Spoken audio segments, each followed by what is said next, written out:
Welcome to Frankly Speaking here on WYDC TV Big Fox. I'm your host, Frank Acom, and we are broadcasting live from the Hesselson studio right here in downtown Corning on Market Street.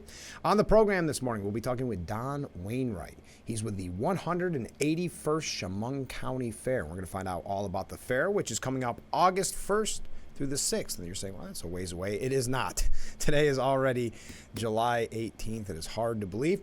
Okay, let me put up, I just want to make sure we're all up and running. There's our contact information if you want to reach out to me about any of our topics this morning, or if you have any questions for Don about the Chemung County Fair. And again, that's coming up in just a few moments. Let's start with this story coming from the BBC. You may have seen it at various news outlets. A typo has now sent millions of U.S. military emails to Russian ally Mali. Now, this is the kind of thing, it's unbelievable when errors like this happen.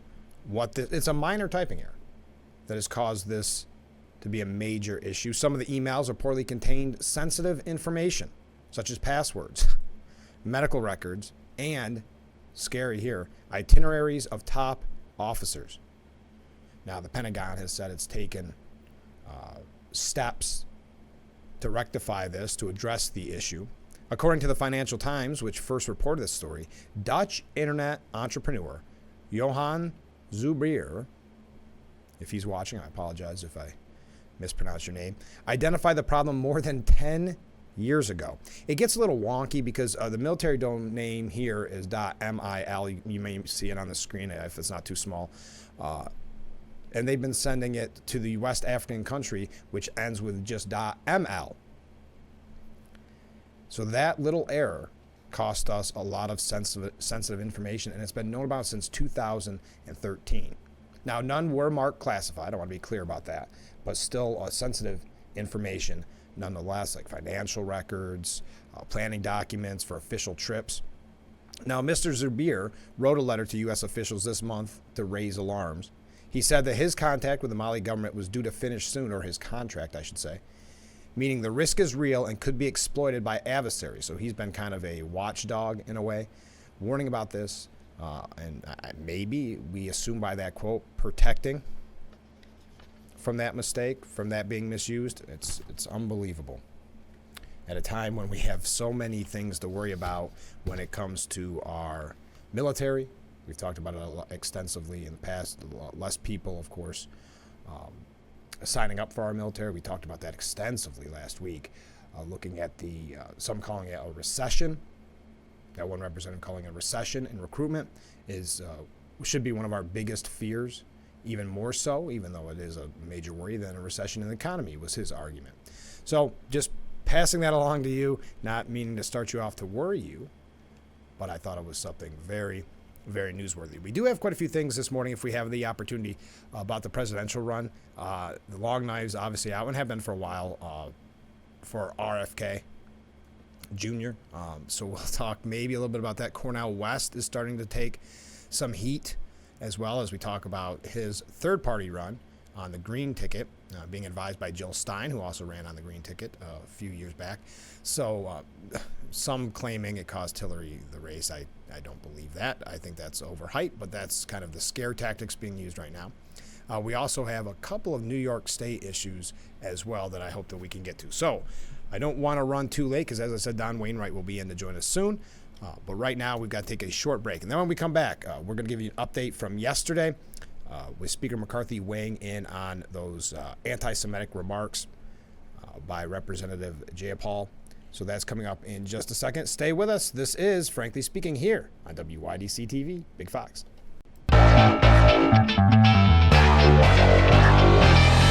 And we are back with Frankly Speaking here on WYDC TV, Big Fox. I'm your host, Frank Acom, broadcasting live from the Hesselson studio here on Market Street. So yesterday we talked about Representative Jayapal's comments about Israel and the backlash that she's received. She tried to walk it back a little bit, one of those kind of apologies that's sorry if you were hurt by my words. Well, Speaker McCarthy saying it was absolutely unacceptable and this kind of rhetoric has got to stop. And he highlighted the fact, and something we mentioned on the program as well, that it isn't the first person in the Democrat conference to have continued to make anti-Semitic comments. We watch what they have continued to do. There are a number of them over there. And this is speaking to reporters yesterday. Now, Representative Jayapal, if you didn't watch yesterday, well, shame on you if you didn't watch yesterday, but we quoted what she had to say, which she called Israel a racist state. Again, McCarthy, continuing on the topic, saying, I think if the Democrats want to believe that they do not have a conference that continues to make anti-Semitic remarks, they need to do something about it, because they've defended these individuals time and time again, and that does seem to be a common thing that we hear about, where they end up needing to defend this radical group that continues to say anti-Semitic comments. The only time action has ever been taken is when we have had to take action, meaning Ken McCarthy and the Republicans. I think this is a role for the leader, Hakeem Jeffries, to prove, no, they are not anti-Semitic, and they cannot allow their members to continue to say what they've said in the past. Suggesting to, quote, think about what we're talking about, McCarthy noted that what she, meaning Jayapal, called Israel on a week where we have the president of Israel, Mr. Herzog, coming to give a joint session to Congress on the 75th anniversary of the creation of Israel, the closest ally. Within minutes of Israel becoming a country, America recognized it. But now we have leaders in the Democrat Party. She's not just elected as a Democrat in their conference. She is a leader of their caucuses, and she is making these comments. Think before of what Congressman Ilhan Omar had said. She equated the U.S. military and Israel's security forces with Hamas and the Taliban. She said support for Israel is all about the Benjamins, meaning money. And the supporters of Israel have an alliance to foreign countries, an allegiance, I should say. McCarthy also cited fellow squad member Tlaib, who once stated she had a calming feeling when discussing the Holocaust. Who in the right mind could ever say that? Said Speaker McCarthy. He's exactly right. So what are Republicans doing about it? Well, one thing, they are going to put Democrats on the record for this with an Israel vote. House Republicans are planning today to vote on the House floor. It would affirm support for Israel in a move to put Democrats on the record just one day before Israeli President, Isaac Herzog is set to address Congress. Speaker McCarthy's leadership team discussed the Israel vote in a private meeting before rolling it out to the broader meeting of GOP whips, so that's according to Politico. The proposed vote comes as members of the House Democrat caucus have blasted Israel as racist, as I mentioned earlier. Also, just to piggyback on this, because I had said prime minister because I had something else in my head, and that is that Biden has finally invited Benjamin Netanyahu to visit the White House. President Biden extended his first official invite to Benjamin Netanyahu to come to the United States since the Israeli prime minister reclaimed office just last December. Now the specifics have yet to be hashed out. We don't have any details on it as of yet. John Kirby, the Strategic Communications Director at the U.S. National Security Council, said they have agreed that they will meet probably before the end of the year, and all the details of the wheres and the whens are still being worked out. So there's a couple of updates across the board. We do have a few things about Biden in general. All of this, I think, very newsworthy, maybe things you're not hearing elsewhere. That's the idea. That's the goal. So we're going to talk, if we have an opportunity, about I guess you could call it Biden's end run around the Supreme Court. You know, at a time when we heard so often about institutions and about how important our institutions are, and that at that time it was President Trump is destroying these institutions. Then you don't really hear a lot in the media about President Biden saying, I didn't like that Supreme Court decision, so I'm going to do it my own way. It's not really how that's supposed to work. We know that the student loan bailout plan is going to cost more than originally intended or originally suggested when the first plan was rejected by the Supreme Court. So we'll talk a little bit about that coming up. As I mentioned, Don Wainwright will be our guest in just a few moments. He's with the 181st Chemung County Fair coming up, starting August 1st, running through the 6th. So there's a lot of great events happening that week. So stay tuned to find out all about that and much more right here on Frankly Speaking on WYDC TV. Big Fox will be right back.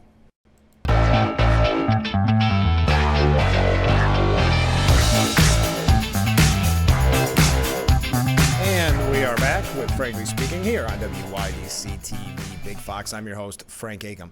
So Biden's student loan bailout plan is going to cost taxpayers, you and I, $478 billion over the next decade.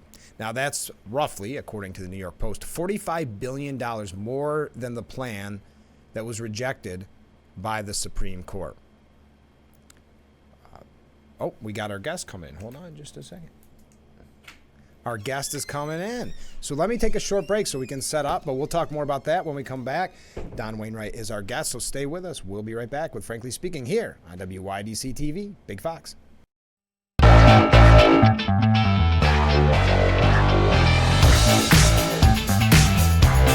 Welcome back to Frankly Speaking here on WYDC TV, Big Fox. This is the M.A. Neal Financial Services section of our program, and I am being joined this morning by Don Wainwright. Don, thanks so much for being on the program. Well, thanks for having me. You looking forward to the 181st Chemung County Fair? 181st, yep. Wow. How long have you been involved with this? I've been involved, well, I started when I was 16. I was actually working on the grounds crew. Oh, no kidding. And then I left for the Army, and when I came back, I got approached to join the executive board. Oh, isn't that great? So it's been about 4 years now.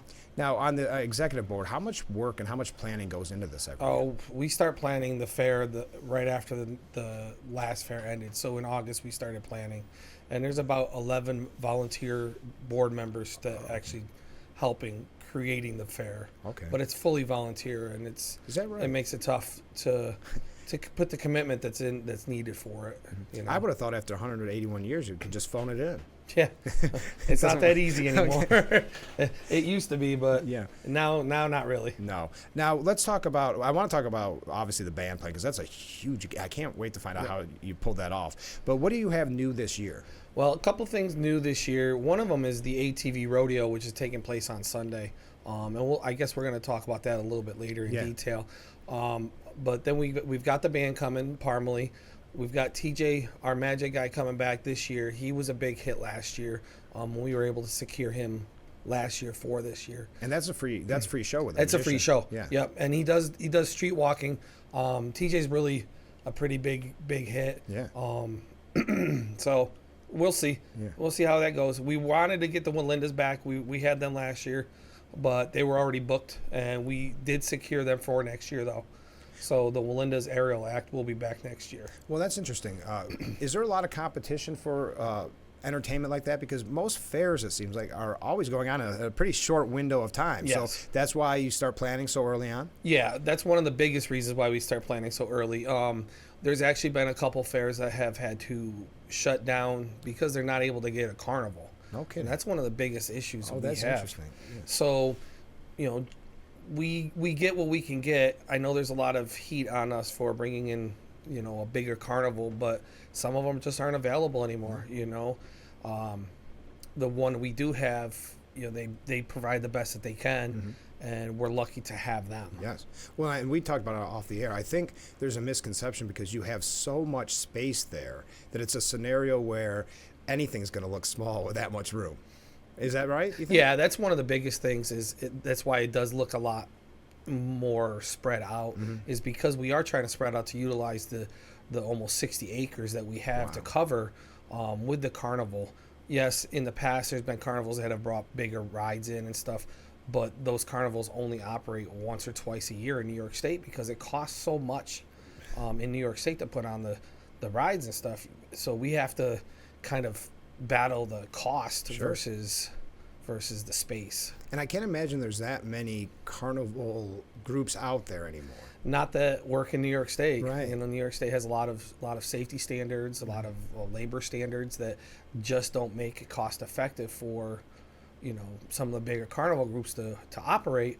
So that plays a huge role into the whole planning process. Sure. You know, so yes, there was a carnival company that started in Big Flats, and we were hoping to reestablish connection with them, but the cost isn't effective for them anymore. Sure. And just traveling expenses for carnivals and like, I mean, everything's gone up. We know that. So I'm sure, and that's a weird question maybe to ask, but when you book these people, whatever it is, the artist or the carnival, what happens when inflation and those things rise? Do they come back and say, hey, how about a little bit more? Or? Well, luckily that doesn't happen because we book them in a contract. Okay, so good. All right. As a what I was contract, it freezes the rates.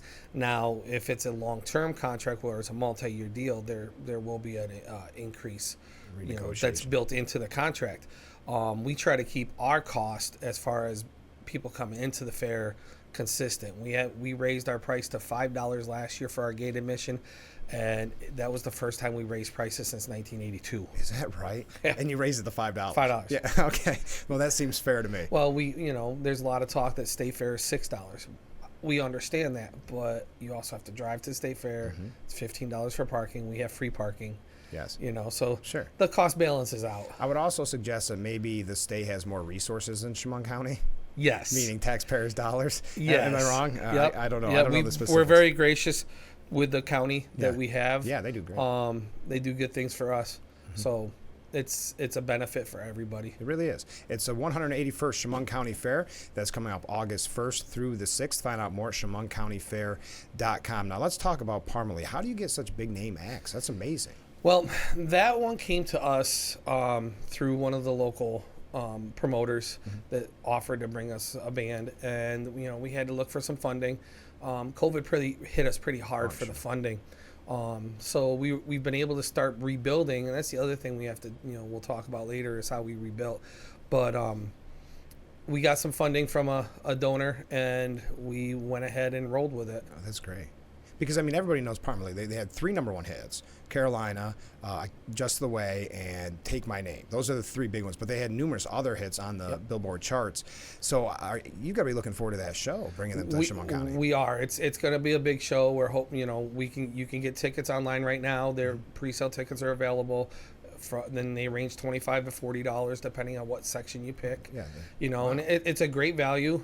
That's a great value. I mean, it's super cheap compared to some of the other venues that are in the area, Canandaigua and Tags and all that kind of stuff. If you look at any of these concerts now, after COVID, I don't know if it's to make back some of those losses or what, but the prices on tickets anymore, it's nothing to pay 60, 70, 80 bucks. So to have a big name act like Parmalee right in your backyard for that price is a steal. Yes, it really is. And I mean, bringing in some of the local acts like Claudia and Justin, they're coming in. They're local acts, but they're really pushing their way into the national scene, So we're lucky to have that kind of opportunity. We've got a great big grandstand. We've got lots of space on the track, and we're really pushing to make this a big show. Now, what night is the Parmalee show? Parmalee's on Wednesday night, which is kind of weird because you normally don't get concerts during the week. No. So we were able to have a concert.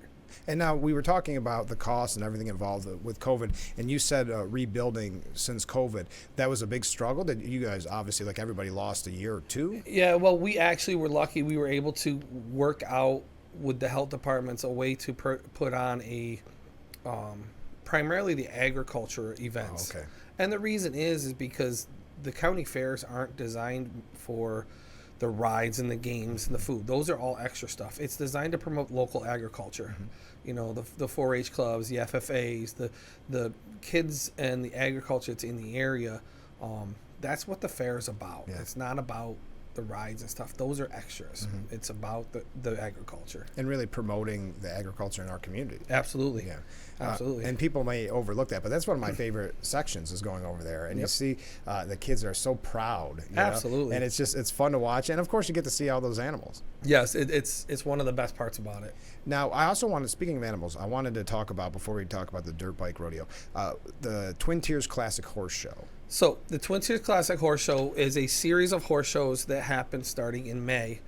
But the one at the fair is broken up a little different. Each day has a different style of riding. Okay. It's an equestrian event. We run everything from the English classic, real fancy, style of riding to a Western style of riding using the cowboy boots and the spurs and all that kind of stuff. And then we have our speed show where they're running the games, the barrels, the pole bending, the keyhole.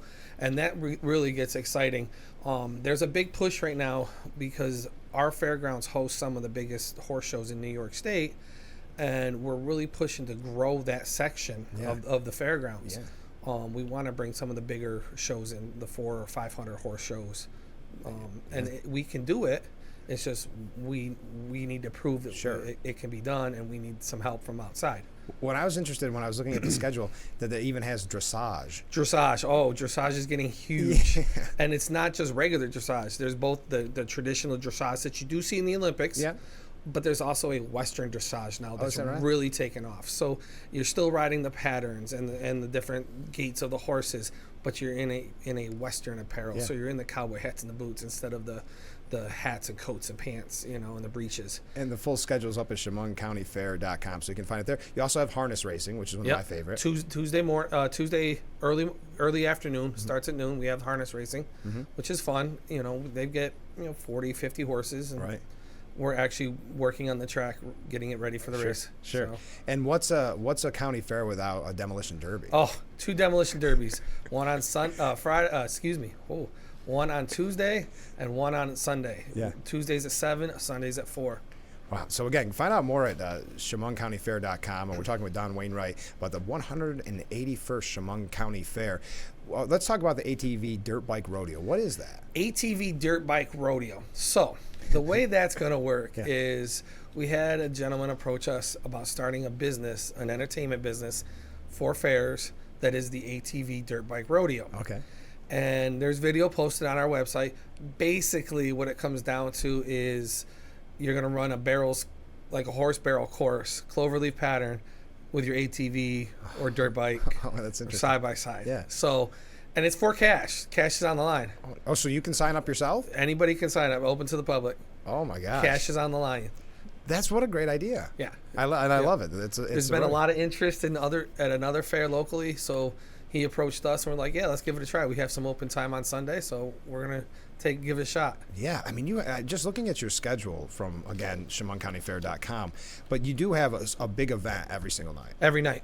Truck pull we didn't even mention, Yep, which is 4x4 always a lot of fun. trucks, Yeah. yep. But I'm intrigued by this. I don't ride an ATV or a dirt bike, but I'm intrigued to watch people do that. And then we have the New York State Pullers Association tractor pull Saturday night, which is always a huge crowd. Yeah. And they put on a great show, and it's loud and it's fun. And then this year, one other new thing we have, our fireworks Tuesday night. Okay. Wow. So what do you think is the best part of the Chemung County Fair that people may overlook? I think the connection that we try to make with the community. Mm-hmm. We do what we can as volunteers to connect with the community. I'm always out in the community. I promote the fair. I'm in a lot of different things that are involved in the community, and I think that's the biggest part is don't overlook the effects that the community has. Right. And going back to what you were saying about the agriculture and all that, what a great opportunity for the community to get together and have just one great night after another. Yep. And it really, you get to see your neighbors that you may not talk to all the time, and it really is a special event, I think. Oh, absolutely. And we're focusing on the food trucks too. I'm bringing in a bunch of food trucks. Oh, that's big, yeah. And they're willing to put their time out, and they're all locals. So we really want to encourage people to come out and support their local neighbors. Yeah, of course. Because this is all local. None of the money goes anywhere else. None of our board members are paid. Mm-hmm. It's all based on self-funding. Mm-hmm. Each fair pays for the next fair. So the more money we make this fair, the more money we can put into next year's fair. And we didn't even talk about the great food that you just mentioned. I didn't even think about that. That's what carnivals are synonymous with at county fairs. I have everything from hot dogs, sausage, peppers, and onions to I got a speedy vendor coming in. Oh, wow. I've got somebody who's doing a fish fry Friday night. Oh, wow. I mean, we have a wide range, Jamaican, Puerto Rican, Spanish food. Like bring an appetite. Bring your belly. Yeah. What does your week look like when it kicks off? Personally? My week, I live on the fairgrounds starting on the Friday before the fair opens, and I don't leave till about 3 days after the fair. That's my life. Wow. Do you ever have a chance to just walk around and take it all in? Yes, okay. I do. And that's one of the things, like I go around, you'll see me. I actually will be riding on a side-by-side provided by Upstate Equipment Bobcat. Yeah. And people can stop and ask me questions. I have crew that walks around that they can answer all the questions. But I take notes and see what can we do better next year? What didn't work this year? What are people talking about? Like, what do people bring it up as points of emphasis? Like, what do they want to see for next year? And we take all that stuff at the end of the fair. We meet together and we go over it. So, as you're driving around in your side by side, are you going to enter the rodeo? I am not going to enter the rodeo. Oh, come on. I cannot enter the rodeo because I'm not owning the equipment. That's a good point too. I didn't think about that. So when you're going around, is there something that you look forward to the most, or is it that community? It's the community. Yeah. It's seeing all the people, Mm-hmm. seeing those people that are willing to support the fair. We're trying to grow it back to where we were. It just takes time and money. Of course. Yeah, You know, like anything else. I mean, how many places are still trying to grow back since Yeah. after COVID? Yeah. And the county fair is a great place. Going back to it, I don't want to keep belaboring it, but because it's community, get out. If you haven't been out in a while, that's the place to go. Absolutely. And generally we have good weather. You know, during the fair we anticipate at least one day of rain. Of course. We hope that's on a demo derby day where it's nice and muddy. That makes it fun. But then the other thing we haven't mentioned is we're bringing back the rodeo to the fair. Last couple of years we've had right. we've had professional wrestling. It did okay, but this year we decided to let's go back to a little bit more traditional, and we're bringing in the rodeo. We're bringing in Broken Bee Rodeo Company That's fun. to put on a rodeo Thursday night. That's Thursday night. And of course, we were talking earlier, Parmalee tickets are still available. They can go to ChemonCountyFair.com. Is there a place they can call to buy tickets? So you can actually text the word tickets Okay. to 607-558-2775, and your phone will say you'll get a link to your phone, and that'll take you right to the website. Okay. Now, when you get there, you purchase your tickets, and then you can purchase your gate passes too. All tickets are available on our website at this time. Okay, so hurry up because it is Parmalee. This could be a very big show. I'd be shocked if it isn't. And Claudia Hoyser does a great She job. does an amazing job. I have not seen the other gentleman, Justin, yet. Justin Yeah. Justin's phenomenal. Yeah. He's gonna do well for himself as Yeah. he gets more time. Yeah, and I know in Nashville, I mean, Claudia's been there numerous times. She's doing, yep.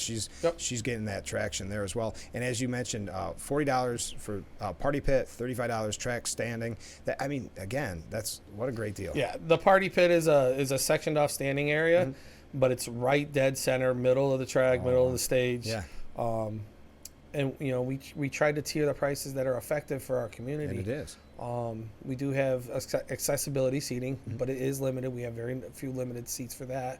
So, you know, everybody's welcome to come and enjoy it. We will have tickets in person once our box office opens next week. Okay. But those will also be very, very limited.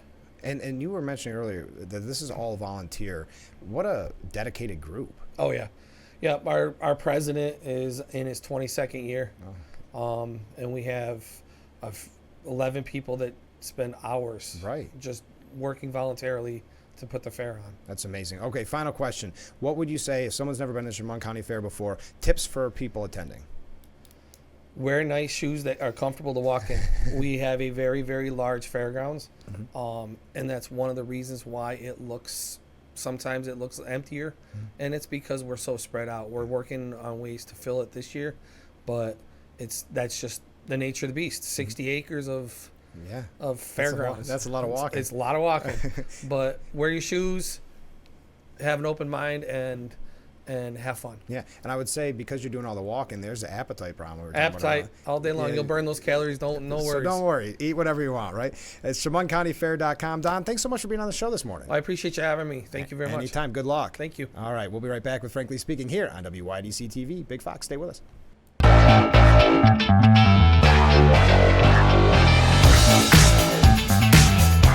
Welcome back to Frankly Speaking here on WYDC TV Big Fox. I'm your host, Frank Acom.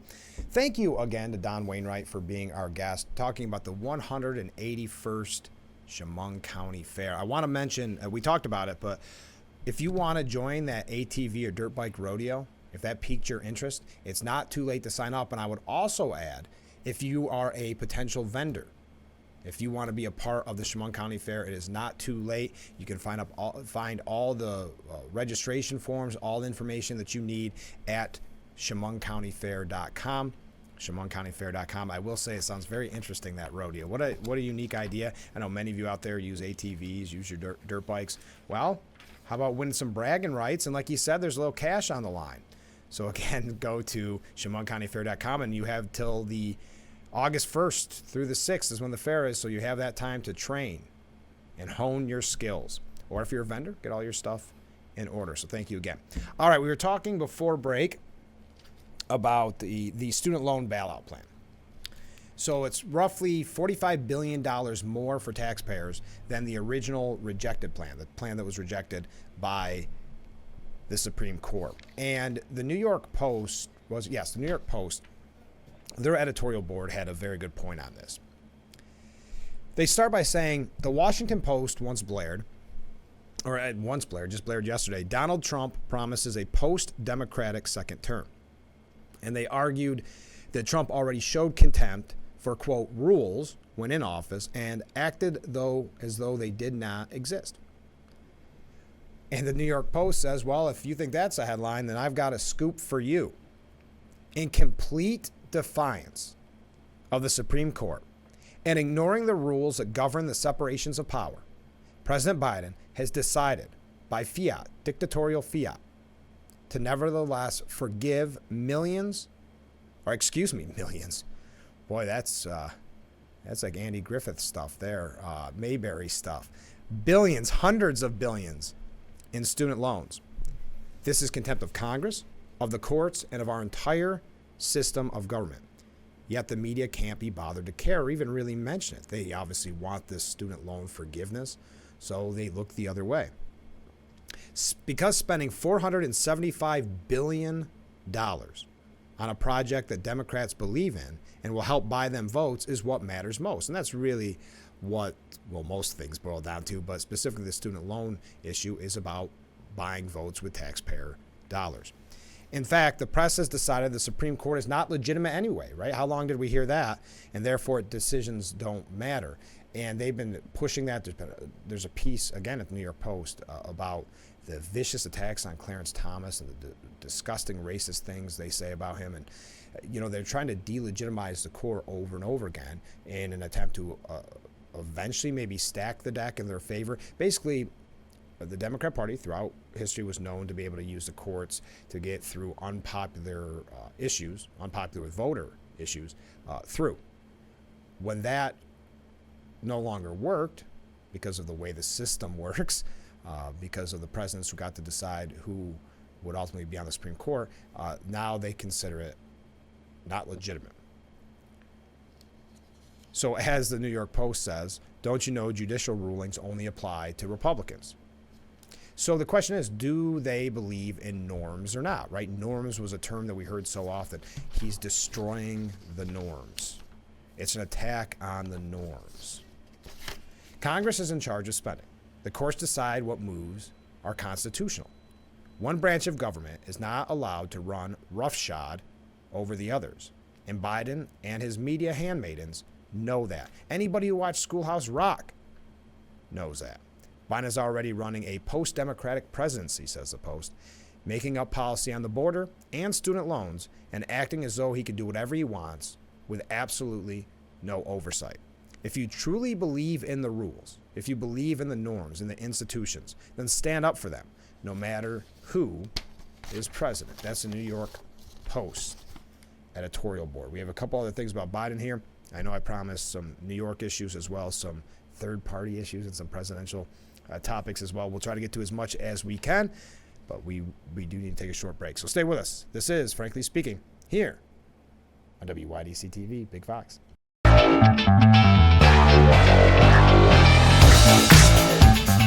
Well, thank you for tuning in to Frankly Speaking here on WYDC TV, Big Fox, broadcasting live from the Hesselson studio here on Market Street in Corning. It's a beautiful morning. We're talking about President Joe Biden. There's an interesting, and I did not realize this, that the New York Times actually report on this. The New York Times, interestingly enough, did call out the president for not recognizing his seventh grandchild, which was very surprising from the Times. Now they are admitting the president's financial reports show that he is far more dependent on the wealthiest donors than Mr. Trump was in his reelection bid, or Mr. Biden's opponents were in the 2020 Democrat presidential primary contest. Yes, we saw those very impressive fundraising numbers from the president. What was it, 72 million?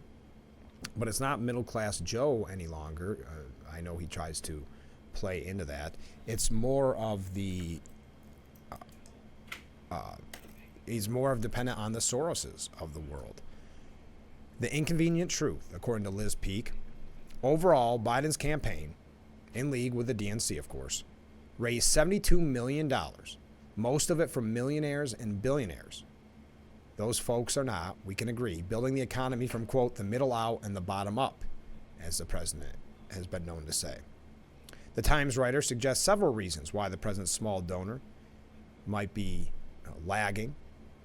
Inflation pressures, a new approach by Google and Facebook that limits what campaigns can learn about people who open email solicitations, thank heavens.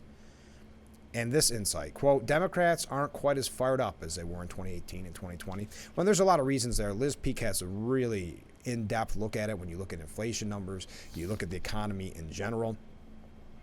She also highlights in April, a poll found just 10% of Americans say middle-class families have benefited a lot from Biden's policies so far, while 51% say the middle class has not benefited at all. So there's a lack of energy there that many are seeing on the Democrat side is very troubling. That's why the long knives are starting to come out against RFK Jr., against Cornel West. Now RFK Jr. is primarying the president. Cornel West is running third party. We'll talk about that when we come back. Daniel McCarthy, though, suggesting that Democrats might be content to see Biden lose in 2024. I don't agree with that assessment, but it is an interesting piece. What he boils it down to is Democrats chose Biden as a reassuringly old face in the revolutionary times of 2020, a year of impeachment, COVID, and George Floyd, and the riots.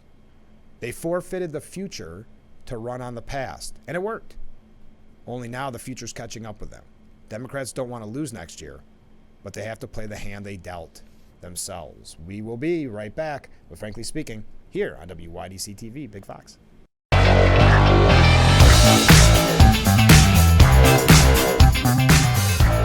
Welcome back to Frankly Speaking here on WYDC TV, Big Fox. I know there's been a lot of talk about the lack of energy in President Biden's campaign efforts.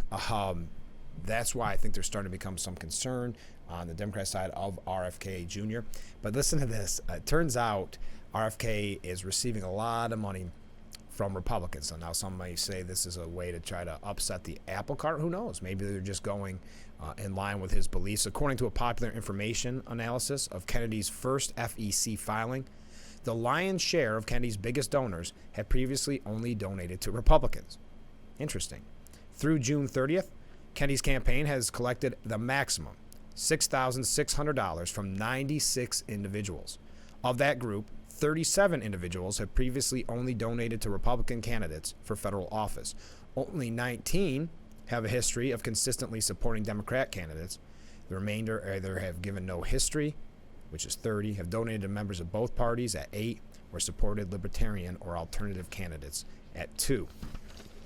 Now, the Kennedy family is speaking out after his comments on COVID, saying that it may have been used to ethnically target Kerry Kennedy spoke out against her brother, saying, I strongly condemn my brother's deplorable and untruthful remarks last week about COVID being engineered for ethnic targeting. His nephew, former Representative Joe Kennedy III, who currently serves in the Biden administration, said, my uncle's comments were hurtful and wrong. I unequivocally condemn what he said. It's interesting to watch this campaign unfold. And the concern is also, if you look at it with Cornel West, James Carville, the Raging Cajun himself, was on CNN's Anderson Cooper 360. And he said he's obviously an accomplished scholar, an academic. This is about Cornel West, who's running at the Green Party. He seemed to be a very charming man, and he's also a menace, a threat to the continued, I can take that off the screen, it just hit me that I had that on, I'm sorry, a threat to the continued constitutional order in the United States. And I say that because look what Ralph Nader, who's directly responsible for the election of George W. Bush, which brought us about the horrific Iraq War and the horrific economic downturn we had, among other things. And he continued, Jill Stein, who's his campaign manager, is almost certainly an agent of the Russian government. Isn't that getting old? That's always because they were trying to say it about, who was it that they were trying to, Comey? Comer. Jen Psaki suggesting that he's a China agent because he has the audacity to look into Hunter's background. But anyway, I'm sorry. So she's certainly, Jill Stein, a Russian agent. If you don't believe me, somebody at home, Google photo General Flynn, Vladimir Putin, Jill Stein. She was hosted by the Russians prior to her running in 2016. So, people are going to have to decide. Do we want to continue under our Constitution? Now Cornel West is a threat to the Constitution. Because Donald Trump is telling us that very clearly, is bragging about the fact that he doesn't want to live under the Constitution anymore. And it's very clear that the only thing that Dr. West's candidacy can do is help Donald Trump. I don't think any of that is arguable, nor is it arguable that Jill Stein has deep relationships with the Russian government. Whew. Someone's getting a little nervous, someone doth protest too much. Someone might be going a little bit too hard after Cornel West. Somebody's scared. That's James Carville. We got to take a break. Stay with us, and we're going to wrap things up here on Frankly Speaking. We'll be right back. Where did the time go? My goodness. Welcome back to Frankly Speaking here on WYDC TV. Big Fox. Comptroller DiNapoli saying that tax revenues are taking a tumble here in New York. No surprise, people leaving in droves. Dropped by nearly $7 billion in the initial quarter of the state's fiscal year. A signal money will no longer flow as easily as it has in recent years. And this is going to be interesting when budget talks arrive in 2024, because what do? We plan as if we're going to be flush. Doesn't always work that way. Governor Kathy Hochul has announced she raised over $6 million in the first half of 2023. That's what they're actually adding her on to that group of Democrats that are trying to win back the House for the Democrats through New York. Originally, Hakeem Jeffries had kind of taken it over, and it was really supposed to be Hochul's job. And then we know that Gillibrand got involved, and now Hochul is a part of that effort to co-lead. I guess there must have been some pushback. Hey, speaking of governors, former and now disgraced governor Andrew Cuomo, his legal bills have hit $6.6 million. A campaign finance disclosure report filed by Cuomo on Monday says that he has spent $1.6 million since mid-January on legal fees. He has now spent a total of $6.6 million on attorneys since the state assembly launched an impeachment probe back in the spring of 2021. Now, Cuomo currently has $7.6 million in his campaign account, down from $16.8 million at the start of 2021. And a good chunk of this will eventually be reimbursed by taxpayers. Wow. You're welcome. Yep. Thanks, Governor. So we didn't do enough damage. Hey, we are out of time. Thank you again to Don Wainwright, who came in to tell us about the 181st Chemung County Fair. It's not too late to be a vendor. It's not too late to sign up for the ATV Dirt Bike Rodeo. And it's not too late to get tickets, but that could change soon. So don't delay on the Parmalee tickets. That's going to be a big show. I sound like Ed Sullivan there, but it is going to be a big show. ChemungCountyFair.com. That's ChemungCountyFair.com. Get your tickets, find out more information, see the schedule. It's a loaded schedule. You could do something different every single day. I think you could really spend significant portions of every day from August 1st through the 6th at the Chemung County Fair and never get bored. ChemungCountyFair.com. Have a great day, everyone. We will be back tomorrow morning starting at 7 a.m. for Frankly Speaking here on WYDC TV. Big Fox, I look forward to it already.